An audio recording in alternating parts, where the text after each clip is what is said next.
morning, everyone. Welcome to Chamber Chats, a brand new podcast series brought to you by Sevenoaks District Chamber of Commerce. I'll be your host. My name is Nick Bryant, and we're going to be interviewing a selection of members from the Chamber about their businesses, what they do in their businesses, and how the Chamber helps them. And I'm really pleased this morning to be joined by our first guest, who is Neil Schwemm from CHS Networks. Good morning, Neil. Morning, Nick. How are you? I'm good, thank you. Good. So CHS Networks, IT support and services businesses, MSP, in the MSP space. But I just want to mention, because you won an award recently, Large Business of the Year. Yeah, we did. Straight off the back of that. Yeah, very good. Very pleased, very proud. Yeah. Testament to the team. You know, we've been doing this quite a long time, so it's something new for us. Yeah, but it's a reflection of what we do. It's nice to get recognised like that, isn't it? Yeah, well done. Thank you. But let's just go back, Neil, and start how you got into technology in the first place. Yeah, sure. So it was actually someone asked me the other day about it, and it's obviously went through school, did obviously the IT bit, and this is some time ago now, and went off to college and sort of did some IT technology courses there. And part of that course was I had to do a placement.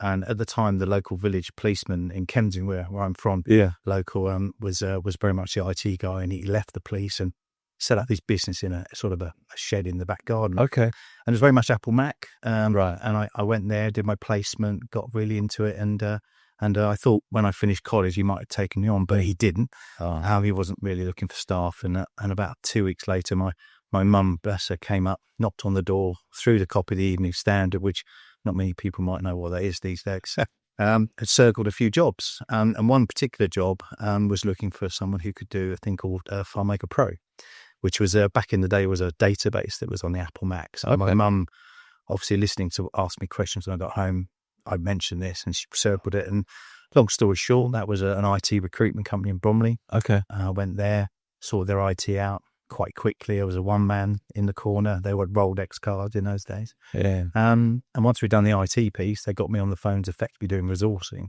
And I was speaking to IT contractors and came very apparent very quickly I was on the wrong end of the phone. Right. Looking at some of the rates they were getting. So I left and started my IT contracting career or journey, as they say, and off I went up into the city. So that was CHS Networks? Or No, I contracted for a good few years. Right. And my last proper job, as I like to call it, so I did a few stints at Walt Disney Corporation, Lloyd's of London. Okay. And my last job was actually at Fidelity Investments in Hildenburg. Oh, right. And that's actually where I met my co-founders. They're still with me today. Okay, thanks, yeah. And so that's where CHS was really born.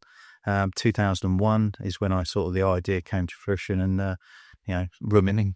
Yeah. 24 years later. It's a 25th anniversary next year. You're going to have a party? We're going to have a big party. So So in those days it was what does it look like for businesses? So off we went, room in the flat, above the in-laws garage, and the rest is history. That's lovely. I love a story like that, how it grows. What does CHS stand for? Interesting. People often ask that. So it actually stands for Corporate Hardware Solutions. Right. But back in the day, you had a few names. It's amazing how many people can't spell the word corporate. So corporatehardware.co.uk, I'd often miss emails. In essence, we don't just do corporate and we don't just do hardware. Yeah. And networks really underpins everything we do, Okay. in today's world, internet and all that sort of stuff. Yeah. So we shortened it. People just call it CHS, really. CHS Networks is but yeah. Okay. Yeah. And you're really heavily in the MSP space. Can you explain to us, to all people, what MSP is and what it means, that sort of thing?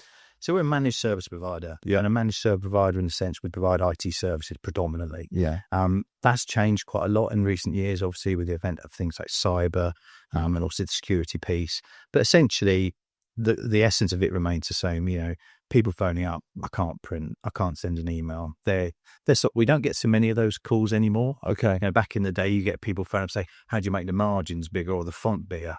You don't get those calls anymore. Would people be a bit more educated about it? Yeah. People are coming into the workspace with a lot of those skills. Obviously, the generation coming out of school and universities and colleges, they have a lot more. I mean, my daughter, the skills that she has, I can't even help her with that. Yeah, right. Yeah, so some of them are really genned up. But yeah, so we tend to do a lot of networking, communication, and obviously we do telephony as well, security. So those are the sort of questions we deal with. Okay. And cybersecurity, I mean, let's not go into too much because there's so much on the news and it's about it. But I saw a story yesterday that someone got a ransom, 250 grand or whatever it was, and they were advised to pay it. But when they paid it, this company that took their data actually really supported them on giving them their data back. And they also really wanted to give themselves a good reputation of doing that for other people. That's mental, isn't it? Depends what the data is. Yeah, right. Okay. There's a lot of regulatory, a lot of compliance. GDPR still obviously is a thing. Yeah. We deal with it. I mean, some days it's one a month we're dealing with issues. And it's quite surprising. It's not complicated, some of this stuff. And the recent Marks and Spencer one. Of course, yeah. So I said to my mum, who's of an age, and I said, it was quite an uncomplicated hack, but where it will really happen in 6 months' time or 3 months' time, you will get an email from Marks and Spencer saying, we're really sorry you couldn't buy your whatever you buy. Click on here to get a voucher. That's when that will kick in. So that breach is coming in 3 or 6 months. Keep your eyes peeled, everyone, for that. Well, exactly. So, but unfortunately, it's a generational thing. It's I just saw someone trying to pay for their parking in the car park. If you haven't got that, you haven't got reception, you haven't got any change. That's the world we live in. Yeah, that's crazy. And just going back into MSP, because I hear a lot of IT companies offering MSP services. And so what makes you different? You touched on it. We've been doing nearly 25 years. Yeah. Our key mantra, if you like, it's all about service. Because we can do the technical stuff all day long with our eyes shut. It's the interface between us and the customer and making it understand, so they understand it, the education piece. Yeah. And I think, the pedigree, our staff, a testament to what we do. Yeah. And a massive part of how we provide that service. Yeah. And we've got a real range of skill sets and the sort of people within the business to help us do that. So you're very pro on developing youngsters coming up into the business and bringing in apprenticeships, aren't you? Huge. Yeah. Really. Yeah. Apprenticeship's been a real thing for us over the years. We try to take 1 or 2 a year. Yeah. And we work with companies who specialise in giving them a training and an education path. Yeah. But it's difficult. There's a skill shortage in our industry. Is there? Younger people don't want to get into what we do because there's also, they want to be cybersecurity experts. Right. And there's a 5-year learning curve into that. Yeah. Right. So it's difficult to attract people, but even more difficult to retain because the good ones, they're going to want to fly. We would never hold them back in that sense. We would only encourage their career. Yeah. And I expect it may be challenging to keep people because they get poached to go to other IT companies. So you've got to really look after them. You do. Yeah. I mean, and that's from all levels, Yeah. It's funny, we do have some come back. Oh, good. Yeah, grass isn't always green on the other sides. But we are it's not just IT companies. We're of a size where I think keeping good staff and talent is always going to be always. Yeah. That's a change for any business, isn't it? Yeah. Have you got a situation where you've had a tricky situation with an IT sort of problem, or you've overcome that you can share with us? Yeah, I mean, the one that got me the most, and I thought about it, is it's a cyber issue. So we had a client, and there's 2 bits to this. The first one was the lady in accounts. Obviously, her boss's email got compromised. Right. It's only when we realised, we looked at the email threads and what happened, and this is the first thing that struck me, is the hacker, shall we call him, who was pretending to be her boss, had obviously read through the email threads and built a picture of what that looked, what communications looked like. Wow. And she'd asked to pay 90,950. It always seems to be under 20,000 for some bizarre. Okay. The lady at accounts went back and said, "Oh, this is unusual. Are you sure? We should make a note of this." And it came back, and the thing that struck me on the email is the hacker pretended to be the MD said, "Thank you for that. Yeah. Duly noted." And that's not something he would say? Or? No, that's what they said. All right. And I said, it struck me. I went, that's not something you see every day. And I said, would your boss use it? Yeah, that's the language she uses. And I said, I've always been through the emails and built up a picture. It's just like copied his mannerisms and his words and his grammar. Yeah, huge. And I was at a conference the other day. There's a lady called Jenny Ratcliffe who's called the People Hacker. And they basically build a wall up with post-it notes. And they basically, it's very uncomplicated, some of the things we do. It's not like war games where someone's in a yonker hacking stuff. Well, that does happen. Yeah. But, phishing and clicking on stuff is the biggest problem. And that's the education piece. Yeah, and I like that's a real learning curve. And that's a really important message which we should get across, like you just have done, to make people realise to really, really be vigilant. I mean, you can't really be vigilant against that because it's such a, I don't know. The only other one on that, we had another client who someone bought a domain name. Yeah. But I can't remember what it is. There's so many letters that we're all sort of dyslexic. Yeah. And it was just looked at a glance, it looked exactly like their domain name. Yeah. There was a couple of letters around the wrong way, Right. which apparently we all have the same problem. So then when we looked at it twice, said, oh my God, this is organised crime. They've bought domain name. They've managed to get some bank statement information and off they went. Yeah. I mean, that's a really tricky one. And you can't police against that. No, at least you've got internal processes. Yeah. So those are the two real ones of late that have come to mind. They're challenges, aren't you, for you? Yeah. So how do you stay ahead of all that? How do you, I mean, what can you learn to overcome that? Well, the industry's evolved massively. Yeah. So we have a dedicated chief information officer, my colleague Craig, who's been with me for 20 odd years. Yeah. And he's the oracle. So he's responsible for spearheading the technical roadmap. Okay. He does all our client security reviews annually. So we make sure we're abreast of everything we need to be and the clients are aware what they need to do. Yeah. And that's really then constantly learning. It's changing so quickly. Yeah. You know, and I think that's a challenge for an MSP now, is having the ability or resources to dedicate to that. And then we can pass that knowledge on to the customers. Yeah. But yeah, I mean, we just work with industry leading partners as we can do, and keep aware of what the latest trends are as well. And is that how you choose what products you sell and what you use, by industry leaders? We do. Yeah. I mean, the old adage, we only will sell you what we use. Yeah. Is still true. Right. Anything my clients have, we use. Okay. Yeah. So Practice what you preach. Exactly. Yeah. You know, so the security software we use on the endpoints, we use it. We advocate that. And also we're very familiar and we're not learning something. Yeah. And something we learned from our corporate backgrounds was standardization is key. But really it's very boring. You know, we have a limited set of software hardware we sell, what we do. And the reason is commonality, it breeds reliability. Okay. And that comes from our sort of, which is getting a bit long in the tooth 25 years ago. But, you know, if you went into a corporate now, it's still a thing, you know? Yeah, it's important, isn't it? Going back to Chamber of Commerce, Sevenoaks District Chamber of Commerce, how long have you been a part of that, a member of that? I have the slightly unusual accolade of being one of the longest serving members. Have you? Yeah. Yeah. When I started CHS, you know, where do we get work? Where do we get Of course, yeah. Chamber of Commerce? Yeah. Back in that day, I was in a dusty old room above the old Royal Oak in top Sevenoaks, and it was very much for the shops in the high street. Yeah. And I had a dear old lady selling copper bands for arthritis next to me, and someone from the curtain shop. And they got to me and they said, "Well, what do you do, Neil?" And I said, "Well, I sell IT." Right. So what do you do then? So they moved. It was too early. Yeah. So I've been associated with the Chamber for 23 years. Yeah. In and out. So yeah. But I have to say, it doesn't look anything like it does. Well, it did back then. Completely different. And testament to, you know, the guys who are running it, they do a really good job. And it's only when you go to one of the events you see how popular it is. And it's growing and growing, isn't it? Yeah. Yeah. I think the last meeting I went to where we had was 200 odd members, 250 members, something like that. So we're doing a great job.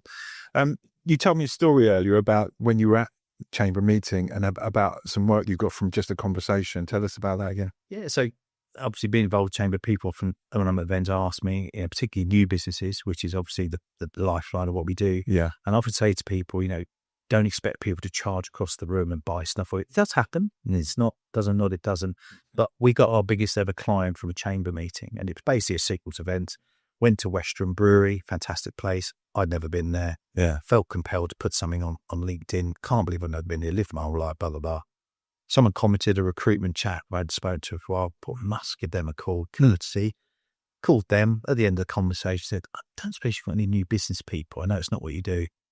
Lined up some interviews. Subsequently employed one of those candidates. Okay. Who subsequently called a client who is now one of our biggest clients. Amazing, isn't it? Just one conversation. So if we hadn't gone to the Chamber, Chamber events wouldn't happen. I like that story. It's just important, networking, the importance of networking, isn't it? Yeah, sums out. And you've got to get out there and chat to people, because if you don't, you possibly can miss out. So yeah, that's a really nice story. And you mentioned you employing someone. So, do you employ everyone local? Is that important to you, local people? Yeah. Yeah. And I think the award sort of underlines that. Yeah. I mean, all of our staff are local. Mm. You know, they're local people. They've particularly been born and brought up in this area. I'm from this area as well. Because your clients aren't necessarily local, are they? Or are they? Well, historically, we've got clients everywhere. Yeah. You know, and that's partly because in the early days, we would chase business anywhere. But very much our focus now is, you know, we're very much invested in the community. We've been in Tunbridge 13 odd years, our office. Yeah. All the staff are local. We've got lots more clients local. invested in the chamber. We invested in charities as well. Yeah. So it makes sense to sort of be more involved in the local business community. Yeah. Running a business for yourself, what's the best thing about it for you? What do you like about that most? Oh, there's a motorbike just started up outside. I'm sure it'll pass. Yeah. What's the buzz for you? I always say to people, every time we get an order signed off, I still get an email. And it's like, it's nice. It's funny though, I can't see the value. Oh. It says order approved. Yeah. And to this day, I still get a buzz. Yeah. And sometimes I scroll and it might be £32. Yeah, right. And then it might be 32,000. You don't care, right? But I still go, oh, I get a little tease. Someone wants to buy what I do. Yeah. Fantastic. Isn't it good for you? And I've always said, all the time the buzz is there and that tingle's there, I'll be there. And I've got a few years left in me yet. So, and there's exciting times ahead as well. So we're cracking up. Yeah, right. Okay. So moving on to the future, what does that entail? Yeah, well, I think more the same. Yeah. We're developing more products and services. We're expanding our telecoms, our connectivity piece. We're working more with cyber. We're lucky. We're experiencing some good growth still. We've got and more importantly, we've got a great team of people. Yeah. So they're driving the business on. So yeah. And let's talk about the AI situation and what that is and what your opinion is on that, how it's going to affect things. I think the adoption's really slow. I mean, everyone uses ChatGPT, but if you take it in isolation, that's not really in the business world. Yeah. And I think some people don't really understand the difference sometimes. But I was at Microsoft a couple of weeks ago, and they've actually scaled back their forecast. They're saying within 5 years. Right. But what's important now is you're finding that AI agents, so specific things, specific jobs, are really coming to the fore. Okay. We use one ourselves to help the service desk people. Yeah. It's a product that sits on the side. It looks at the tickets coming in. It looks at all the data. Yeah. And then it does a summary and says, well, we've seen this before. Is this potential resolution to the problem? Then we can send an AI bot off to help fix that problem. Wow. So that's a good use of AI. Yeah. But I think the problem is cost as well. Okay. Yeah.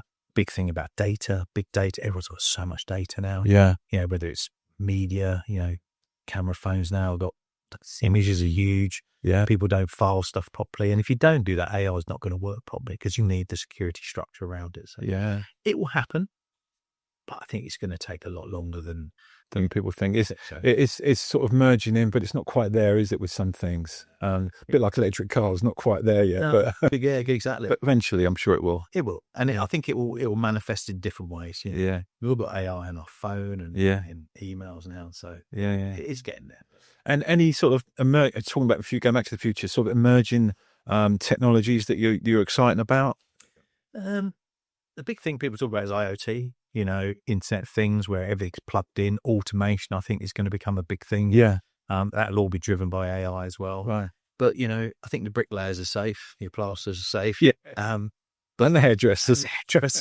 But I'm hearing things, particularly in some industries, whether it's, PR or design. Yeah. You're seeing that AI is nibbling away at some of those industries. Yeah. So you are seeing an issue there. So, okay. But yeah, I think where automation, is where a lot of it, we see so much things about driverless cars and things like that. So I think technology, we thought, the advent of the phone would stop people buying laptops and desktops. It's called BYOD because they're so powerful. Yeah. But we've never sold too many laptops and desktops in history. Really? Yeah. And I think in 5 years, I think it'll probably be a lot the same. Yeah. People still like to go in an office.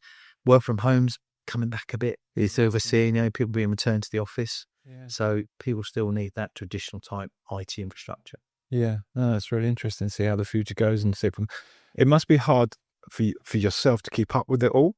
Obviously, you must have a young team coming up that know, you have to get that young blood in that knows more than you. Well, I walk through the office and I look at some of the stuff they're doing. Yeah. I really can't. And you probably don't want to or need to either, do you?